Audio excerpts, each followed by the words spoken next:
Sri Dāmodara Jananī by Shivaram Swami. Introduction, Part 2. The sequence of events leading to the pastime of Mother Yashoda binding Krishna seem to be similar in whichever day of Brahma the Lord descends. By his own declaration, Krishna appears in every day of Brahma. Sambhavami yuge yuge. I myself appear millennium after millennium. Srimad Bhagavatam describes Krishna's pastimes in this day of the Creator. Just after his birth, Krishna was assailed by Putana, a Rakshasi, and a favorite of Kamsa.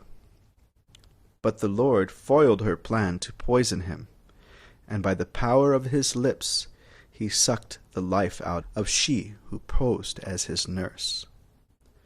However, in a display of extraordinary kindness, Krishna gave his would-be killer eternal service in the spiritual world as a nurse.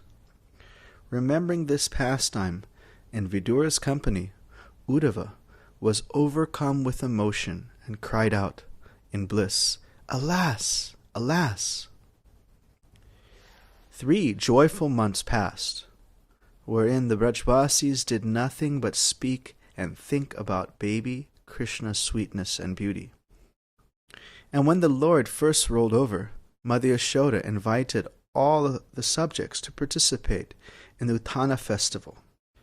At that time, Krishna toppled a cart loaded with Nanda Maharaj's heirloom utensils, and in the process killed another demon who became known as Shakatasura, the cart demon. Thus Krishna revealed the unlimited power of his lotus feet. Thereafter, Nanda Maharaj became anxious to perform the name-giving ceremony for Krishna and Balarama, the Nama Karana. Just at that time, the great sage Garga Muni appeared to fulfill Nanda's desire.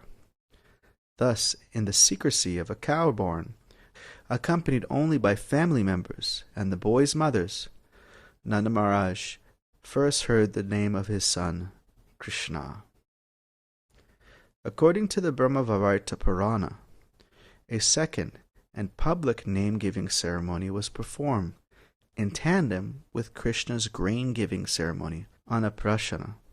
This took place on the 14th day of the bright fortnight of the month of Magha, which is in January-February. From this time on, the brothers were called by their names, and thus the Sankirtan of Krishna's name resounded throughout Gokula.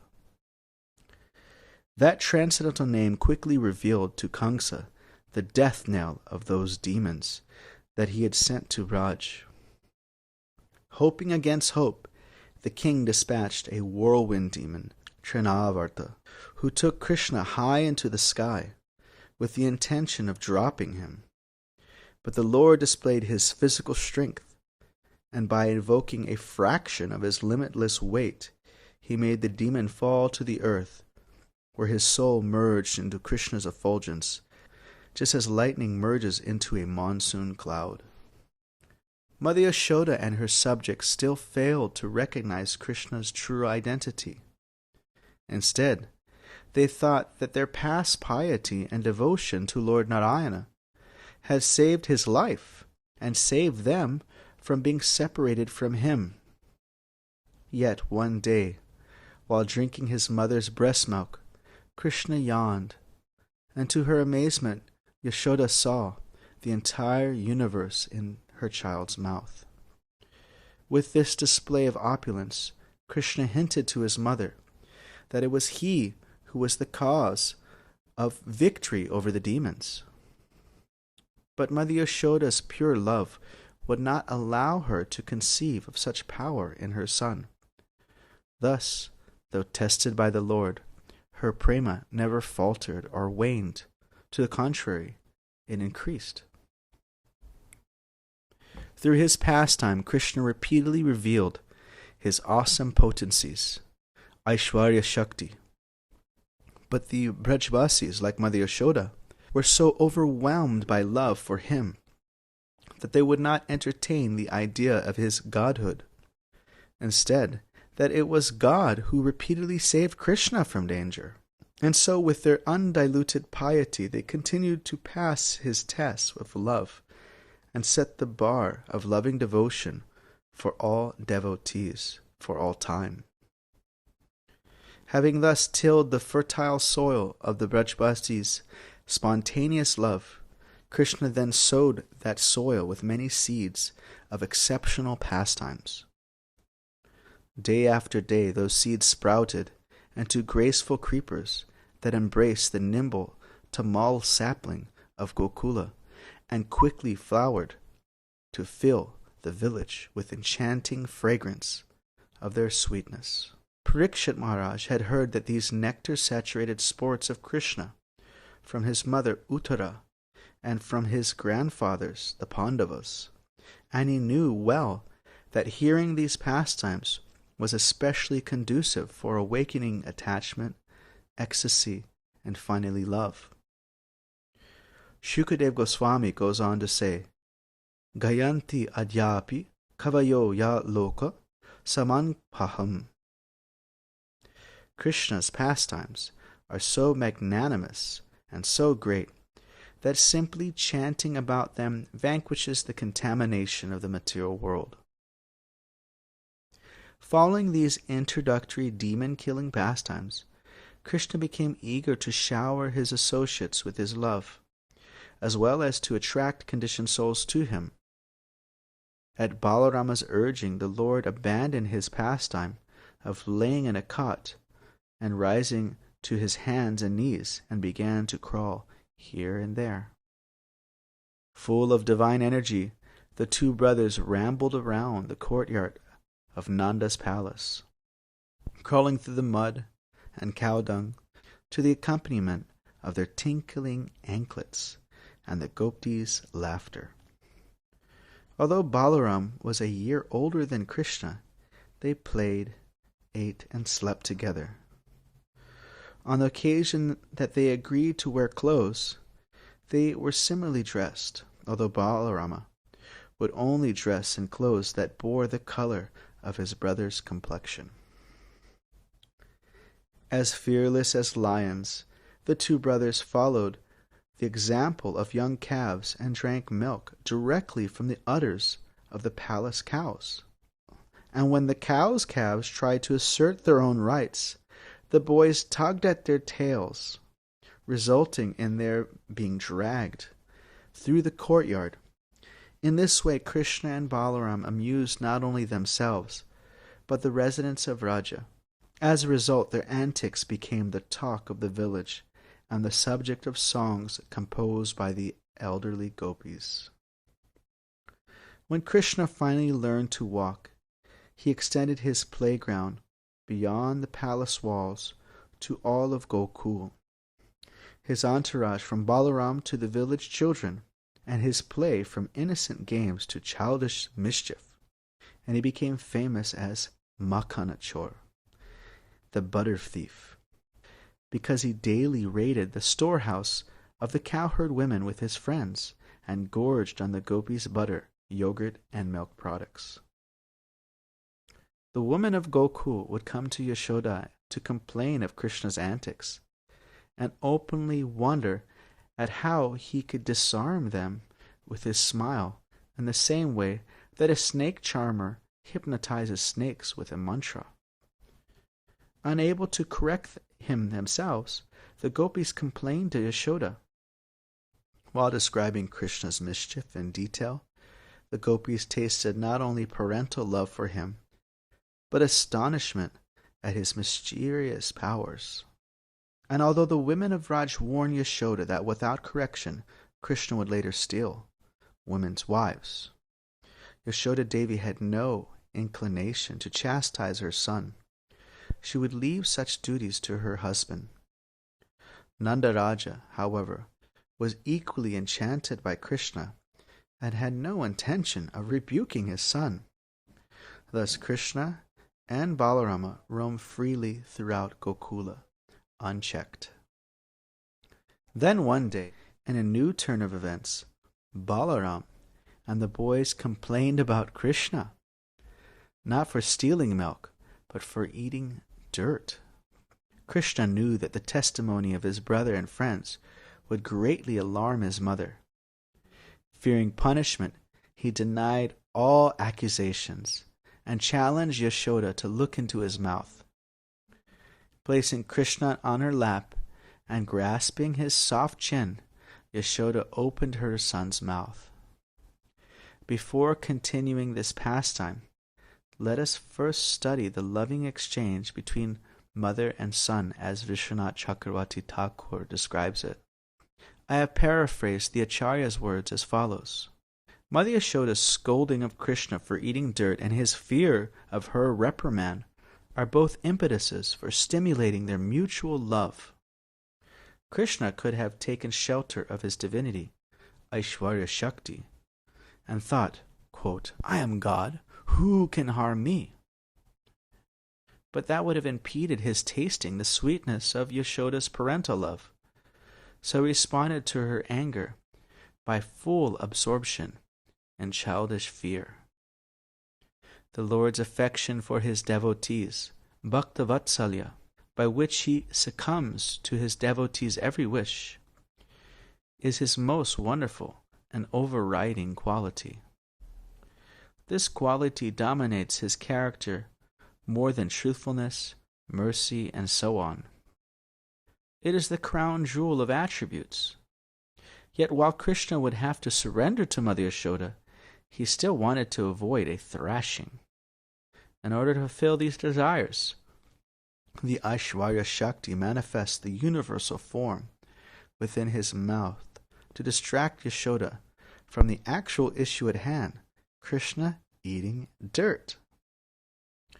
Srila Prabhupada calls the pastime of Krishna eating dirt the most wonderful of his pastimes. Why? Because it demonstrates how pure love overcomes thoughts of divinity, how love convinces Yashoda that Krishna is just her child, and how love's attractiveness induces Krishna to renounce his supremacy. Now let us return to the pastime itself.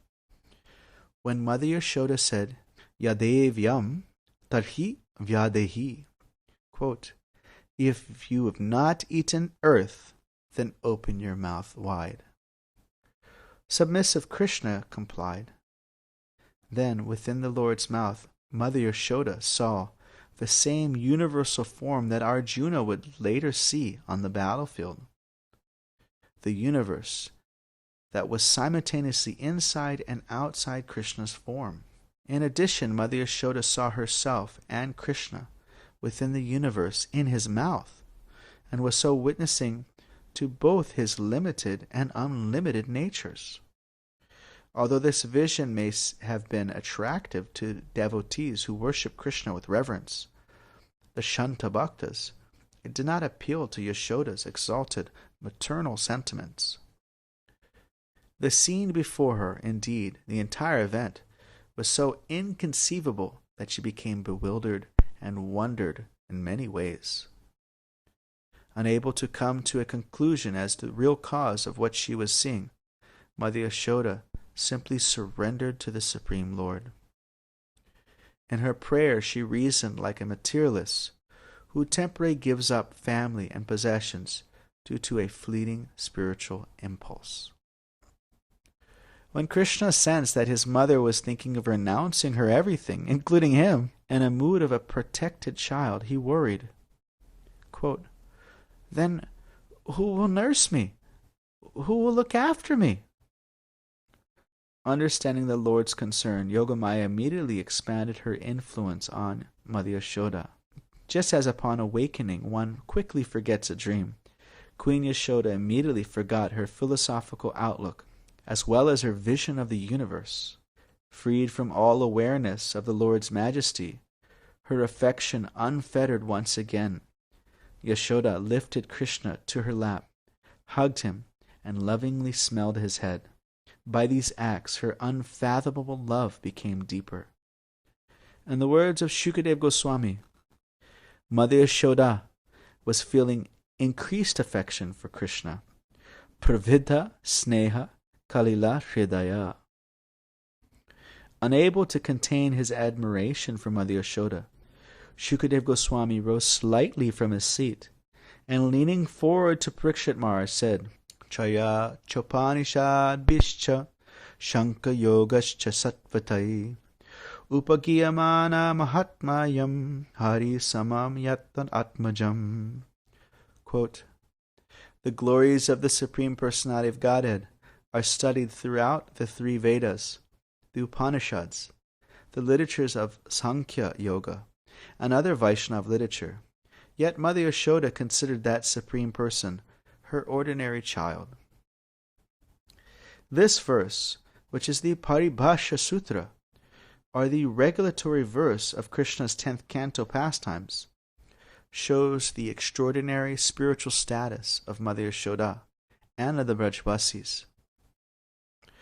Where fruitive workers, learned philosophers, mystic yogis, and even great devotees fail to fully understand that Krishna is the goal of the Vedas, by her great love, Mother Yashoda placed that same Supreme Personality of Godhead so much in her debt that he agreed to become her son. Sharing his spiritual master's feeling of wonder, Parikshit Maharaj inquired how Mother Yashoda and Nanda Maharaj came to a transcendental position that surpassed even that of Vasudeva and Devaki. The king said, quote, O learned Brahmana, Mother Yashoda's breast milk was sucked by the Supreme Personality of Godhead. What past auspicious activities did she and Nanda Maharaj perform to achieve such perfection and ecstatic love? Although Krishna was so pleased with Vasudeva and Devaki that he descended as their son, they could not enjoy Krishna's magnanimous childhood pastimes, which are so great that simply chanting about them vanquishes the contamination of the material world. Nanda Maharaj and Yashoda, however, enjoyed these pastimes fully, and therefore their position is always better than that of Vasudeva and Devaki. A learned devotee in his own right, Parikshit Maharaj, knew that the practitioners cannot become Krishna's parents. Still, he placed this question to Shukadeva Goswami, which in essence said, quote, did some devotees who were perfected through practice become Nanda and Yashoda? Because the answer to this question illuminates the eternal loving relationship between Mother Yashoda and Krishna, I shall now describe how Krishna's parents appeared on earth, making reference to Srimad Bhagavatam, Srila Prabhupada's purports, and the commentaries of other acharyas. In answer to Maharaj Parikshit, Shukadeva Goswami narrated the story of Vasudrona and his wife Dara, who by the blessings of Lord Brahma appeared as Nanda Maharaj and Yashoda Devi in Rajbhumi. This pastime is described in Srimad Bhagavatam 10.848 through 251. The implication of Shukadeva Goswami is that two demigods became parents of Krishna. How is this to be understood? Did Drona and Dara actually attain a perfection that enabled them to become Krishna's parents? That is certainly not the opinion of the acharyas. For example, Vishwanath Chakravarti Thakur says, because Krishna's appearance and childhood pastimes are eternal, Nanda and Yashoda should also be Nityasiddha, eternally liberated associates of the Lord.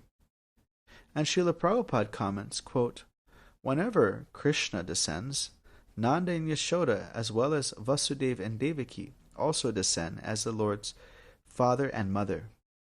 Their personalities are expansions of Krishna's personal body. They are not ordinary living beings. End quote.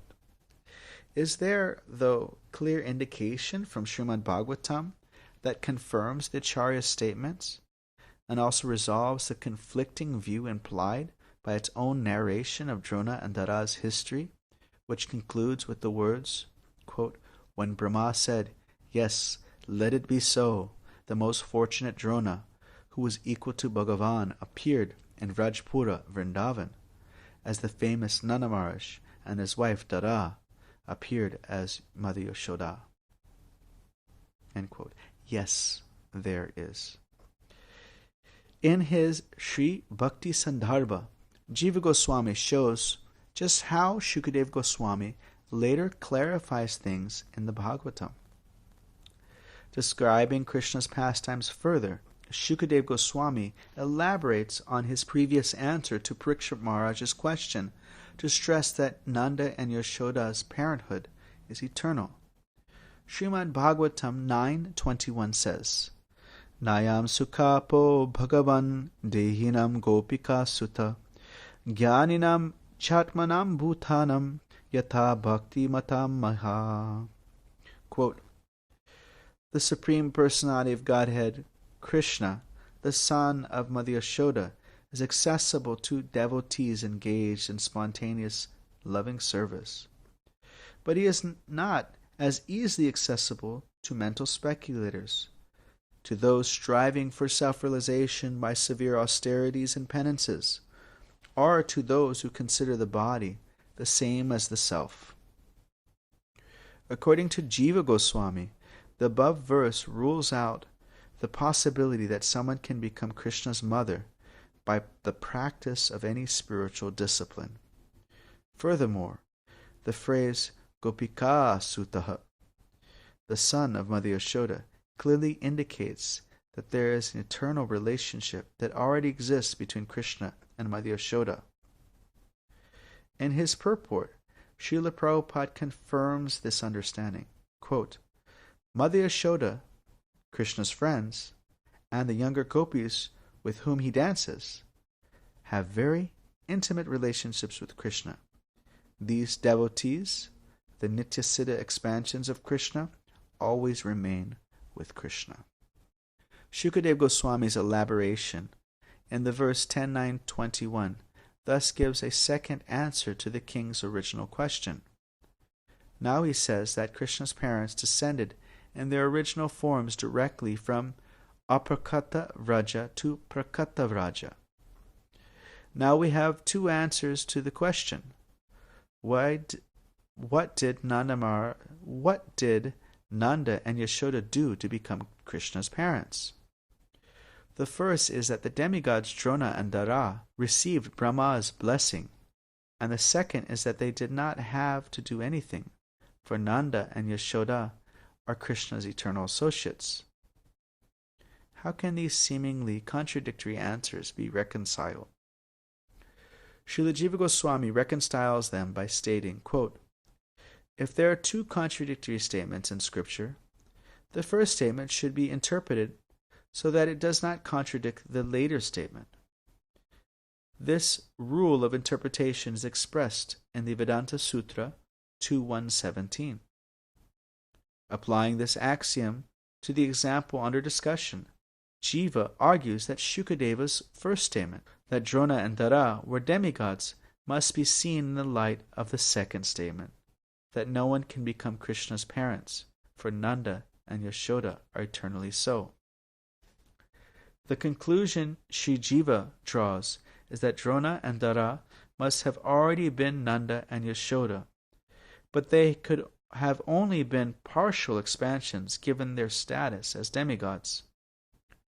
Since Drona and Dara were already expansions of Krishna's parents, Brahma's blessings must have been a fulfillment of prophecy rather than an independent boon. In light of Jiva Goswami's conclusion, let us now paraphrase the narration of the Srimad Bhagavatam. Quote, once the partial expansions of Nanda and Yashoda, who were Krishna's eternal parents, appeared in Swarga as the demigods, Drona and Dara. Drona was one of the 8 Vasus, and as a great devotee of Lord Vishnu, he ruled a kingdom in heaven. Because they were childless, Drona and Dara went to Mount Mandara and implored Lord Brahma to give them the Supreme Lord as their son. When Lord Brahma smiled and assured them that their desire would be fulfilled. When the time came for Krishna's Prakata Lila on earth, Drona and Dara appeared in Gokula in accordance with their previous desire. However, Krishna's eternal parents, Nanda Maharaj and Mother Yashoda, who were the original counter-holes of Drona and Dara, also appeared in Prakata Vraja, as they always do upon Krishna's descent. Thus Drona entered the body of Nanda Maharaj and Dara entered the body of Yashoda Devi. In this way, when Krishna was finally born, Drona and Dara were able to share the bliss of being his parents. This explanation fully reconciles the two statements of Shukadeva Goswami and is consistent with the understanding of Rupa, Sanatana, and Jiva Goswamis. Nanda Maharaj and Yashoda Devi were fortunate enough to enjoy the childhood pastimes of Krishna in his Prakata Lila, were the combined form of two sets of personalities, the original parents of Krishna from Goloka, Nanda and Yashoda, as well as the partial expansions of those same personalities from Svarga, Drona, and Dara. Sanatana Goswami describes the underlying principle of this event in this way. Quote, "And just as the incarnations of Krishna, the source of all incarnations, are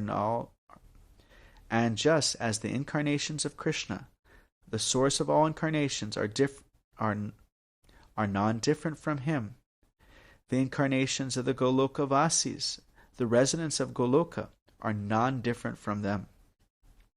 The Golokavasis are born sometimes as partial expansions and sometimes as their full selves. Like Krishna, they vary their appearance from the time, place, and need. Thus Krishna's companions, impelled by their own moods of loving exchange, from time to time want to descend somewhere with their Lord. When devotees who live with Krishna in Goloka appear to merge on some pretext into their own expanded incarnations, this is just like the merging of Krishna's expansions with him. When the sages tell us, therefore, that the expansions of Krishna's associates descend to become the original associates, what they mean is that the expansions merge into the originals. In the same Brihad Bhagavatamrita, Sanatana Goswami directly describes the identity of Krishna's parents. Quote, "In Goloka, Nanda Maharaja eternally serves Krishna in the role of father. So when Krishna plans to descend to earth to display childhood pastimes, Nanda is naturally attracted to come with him. By Krishna's arrangement, Lord Brahma then blesses Nanda's partial expansion, Vasudrona, to attain perfect devotion for Vishnu. Of course, this blessing is only a pretext because Drona is already an expansion of Krishna's eternal associate.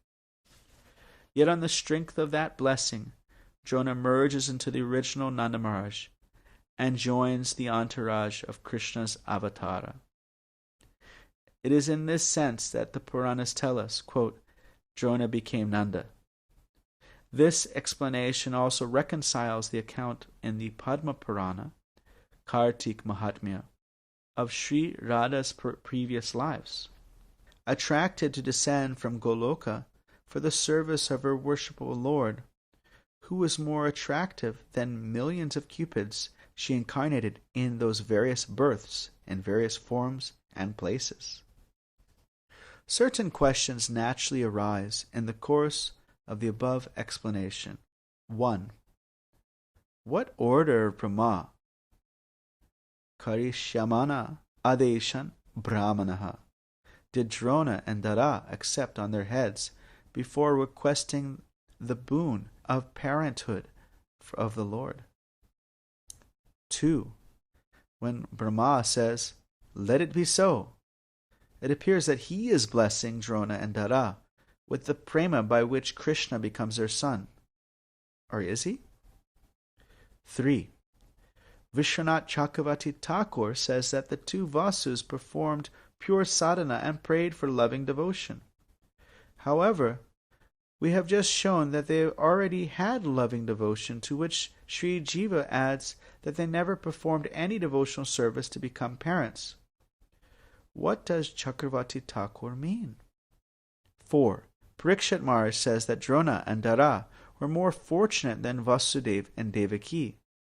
Are Vasudeva and Devaki eternal parents of the Lord? 5. Of the two sets of parents, Drona and Dara, and Vasudeva and Devaki, which are actually the parents of Krishna? 6.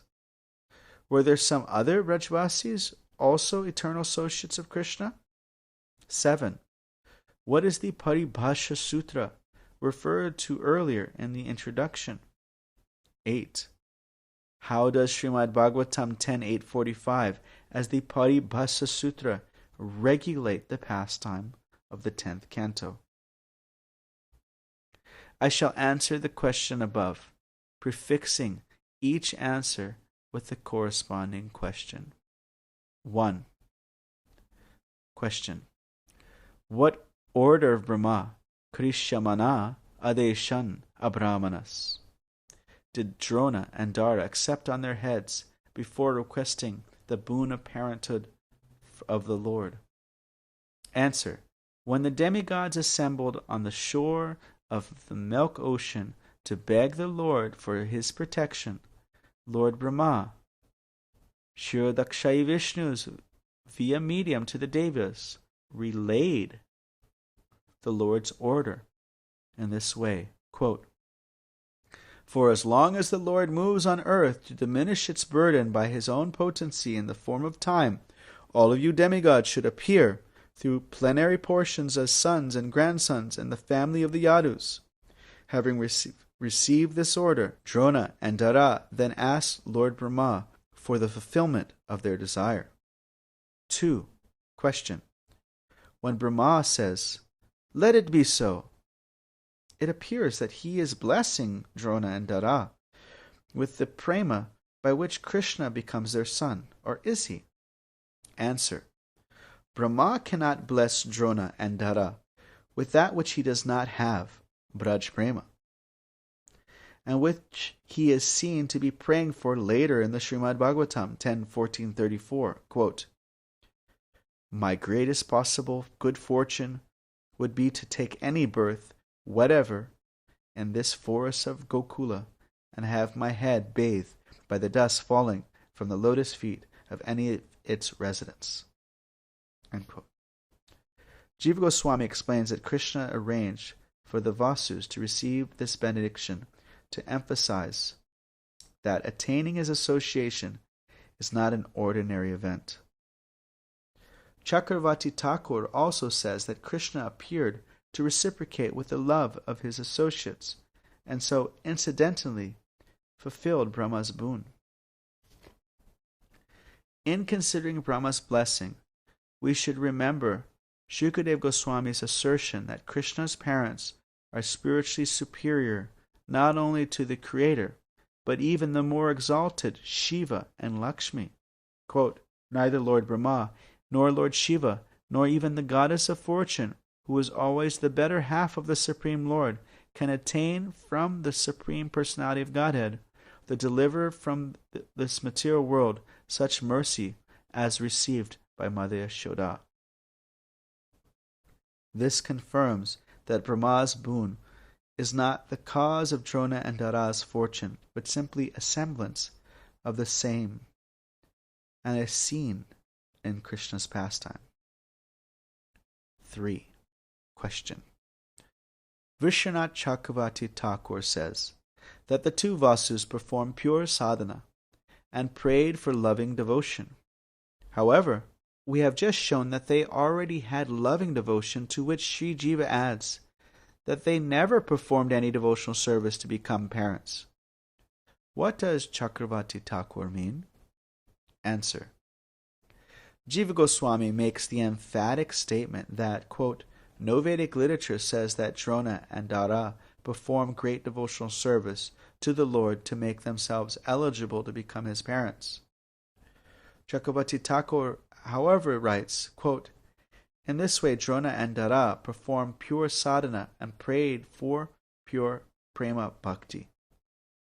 Considering Chakravarti Thakur's statement, in view of Jiva's opinion and other scriptural evidence, as well as all other evidence that Drona and Dara are eternally parents of the Lord, we must take it that Drona and Dara's sadhana and prayers were a pastime, but not the actual cause of their parenthood. It was, quote, pure, because they were already pure, being expansions of Nanda and Yashoda. 4. Parikshit Maharaj says that Drona and Dara were more fortunate than Vasudeva and Devaki. Are Vasudeva and Devaki also eternal parents of the Lord? As an introduction to the answer of who are the actual parents of Krishna, we should briefly review the history of Vasudeva and Devaki, as we did with Nanda and Yashoda. When Krishna appeared in the prison of Kamsa to Vasudeva and Devaki, he did so in his opulent Vishnu form and reminded his parents that their previous birth as the progenitors, Sutapa and Prishni, respectively. In his purport to Srimad Bhagavatam 10.332, Srila Prabhupada urges us to understand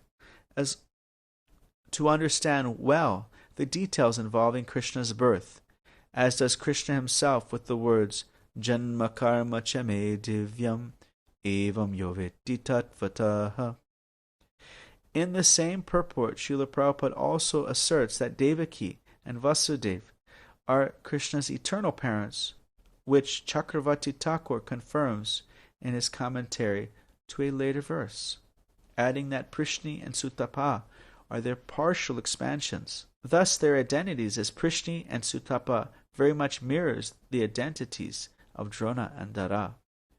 Both are expansions in heaven of Krishna's eternal Goloka parental associates. The Lord further narrates that under the order of Brahma, Prishni and Sutapa perform austerities to produce offspring, and when the Lord appeared before them to offer them a boon, they requested a child like him. In answer to their request, the Lord became the son of Prishni and Sutapa in their 3 incarnations as Prishni Garbha to Prishni and Sutapa, as Vamana to Kashyapa and Aditi, and finally as Vasudeva to Vasudeva and Devaki. Thus we see that Vasudeva and Devaki are also the Lord's eternal parents, and whatever austerities they underwent as Prishni and Sutapa were simply expressions of their eternal love for the Lord, and not the cause of getting the Lord as their son.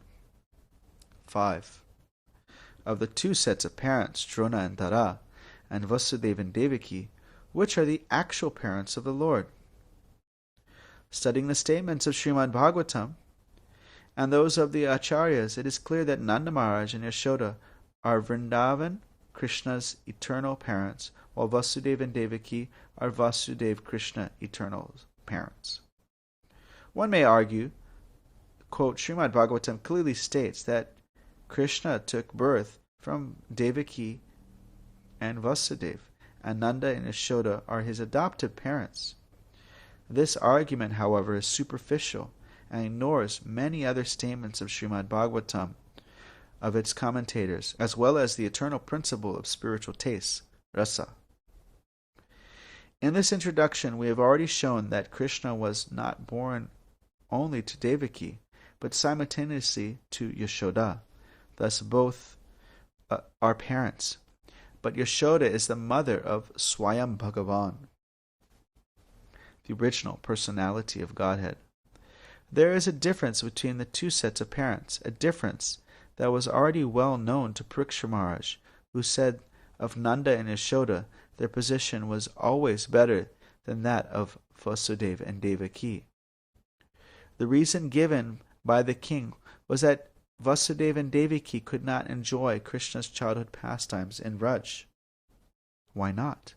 Because aside from their being confined to Kamsa's prison, even if they did go to Gokula, the love of Vasudeva and Devaki, being mixed with knowledge of Krishna's divinity, would have been out of place in Vraj, and unable to fully appreciate the childish nature of Krishna's pranks.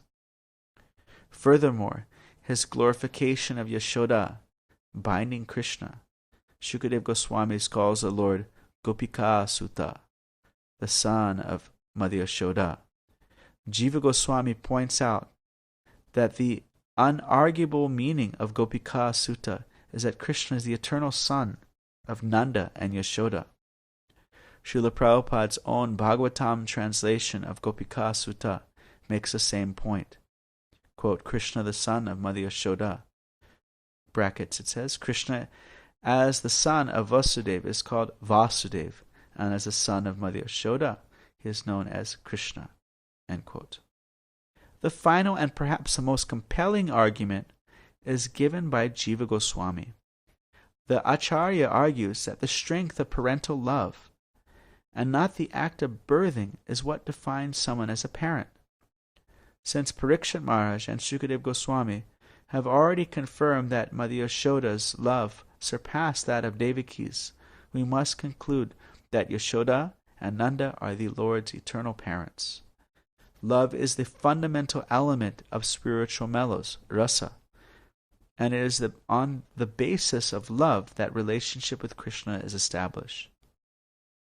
6. Were some of the other Vrajvasis also eternal associates of Krishna? Concluding on the appearance of Drona and Dara as Krishna's parents, Shukadeva Goswami says, Tato bhaktir bhagavati putre bhute janardane dampatayor nitayaram asid gopi gopi shubharata. Quote, Thereafter, O Maharaj Parikshit, best of the Bharatas, when the Supreme Personality of Godhead became the son of Nanda Maharaj and Yashoda, they maintained continuous, unswerving devotional love in parental affection. And in their association, all the other inhabitants of Vrindavan, the Gopas and Gopis, developed the culture of Krishna Bhakti. End quote. In his commentary to this verse, Vishwanath Chakravarti Thakur writes, It is understood from this that some of the Gopis and Gopas had also practiced bhakti like Drona and Dara in their previous lives. End quote. In other words, some of the Brajvasis were also eternal associates of the Lord. This fact is well known and described in both scriptures and by acharyas. When the Lord appears on earth, his associates are from a variety of sources. They are eternal associates, demigods, and perfected practitioners. For those inhabitants of the material world who are worthy of it, Krishna gives them the opportunity to associate with his associates and so enter the circle of his confidants. For his eternal associates, Krishna gives the opportunity to further intensify their love for him as he intensifies his love for them. The answer to the last two questions relating to the 10th canto, Paripastra Sutra, are extremely significant. In addition to glorifying the loving devotion of Mother Yashoda, they also establish that her kind of devotion, Braj Bhakti, spontaneous, loving devotion, is the ultimate spiritual attainment, and is the only means to bring the Supreme Personality of Godhead under control. Let us first understand the relevance to and the importance of Scripture of the Paripastra Sutra. 7. What is the Paripastra Sutra referred to earlier in the introduction? In his Harinamrita Vyakyaran, Jiva Goswami defines the Paripastra Sutra in this way: Aniyame niyama karini paribhasa. A paribhasa sutra implies a rule or theme where it is not explicitly stated. In the Sri Krishna Sandarbha, he elaborates on that definition further, writing, A Paribhasha Sutra explains the proper method for understanding a book. It gives a key by which one may understand the actual purport of a series of apparently unrelated facts and arguments. Similarly, in commenting on Srimad Bhagavatam 1.3.28, Vishwanath Chakravarti Thakur cites an unreferenced authority. Paribhasa hyeka deshartha sakalam shastram abhiprakashyati tatha vishma pradipa. Quote, the Paribhasa statement, situated in one's place, lights up the whole scripture, just as a lamp lights up the whole house. And finally, in his Yajna Paribhasa Sutras, the sage Apastambha designates Paribhasha as a general rule or definition that is applicable throughout a text or a practice, and is more binding than any other rule. To be more specific, he writes, Paritaha pramiktarkashapi sarvam vishayam praptavali gata pratishtham nakhalu pratihanyate kutakskit paribhasheva garishasa yadagya. Quote, Paribhasha, also known as samanya, is like the order of a king, which when spread throughout the kingdom and being most weighty is never disobeyed by anyone, be it by the king's minister or a serf. End quote. The use of paribhasha, either in sutra or other form, dates back to the Rig Veda. For example, in the index to the Rig Veda, there are general rules that state if no deity is mentioned in the text hymns, then one should petition Indra. And when no meter is prescribed, one should sing Trishtubh. Later texts also make use of the paribhasha. Authorities, including Jiva Goswami, identify the verse Vipratishedhe Param Karyam as the Paribhasa Sutra that governs Panini's Ashtadhyayi in its entirety.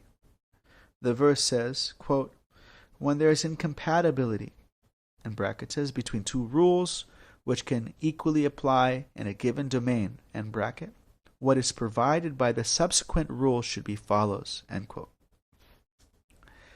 Since Srimad Bhagavatam 10.8.45 is the Paribhasha Sutra for the 10th canto and directs our understanding to the supreme mellows underlying Krishna's pastimes, its influence can be better understood by studying the Paribhasha Sutra that governs over the entire Srimad Bhagavatam, verse 1.3.28.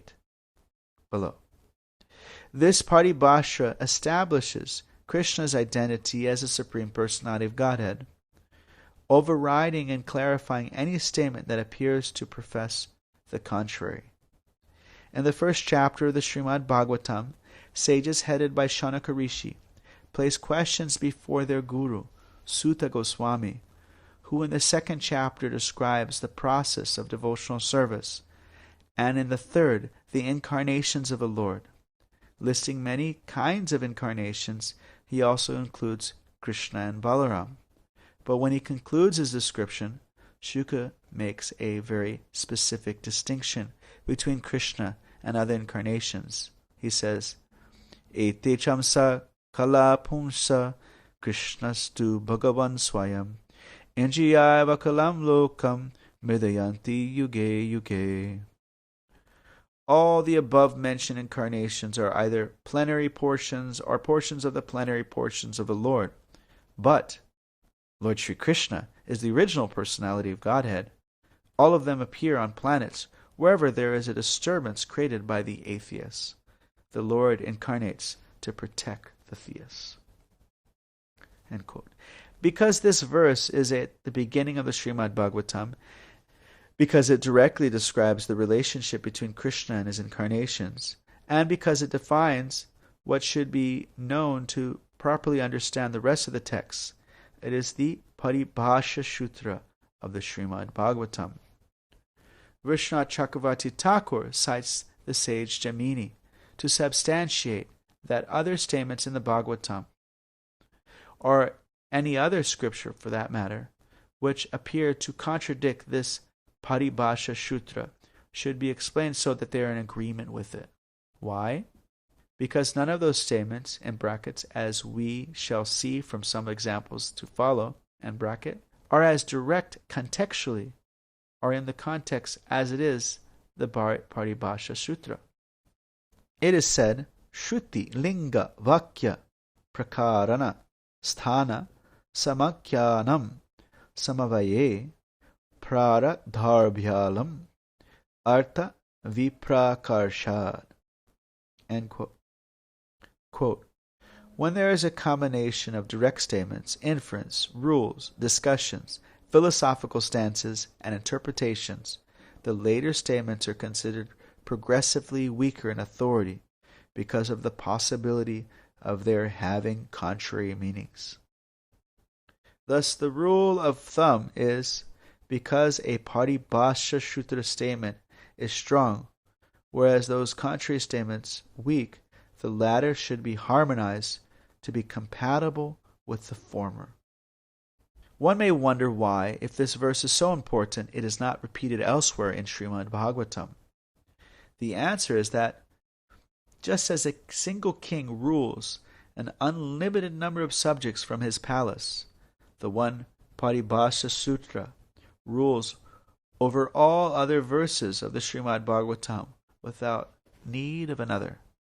Someone may object that other scriptures, most prominent which are Shruti, describe the Absolute Truth as impersonal, meaning not being Krishna. For example, the Upanishads say, Idam sarvam yad ayam atma, quote, everything that exists is nothing but the Supreme Self.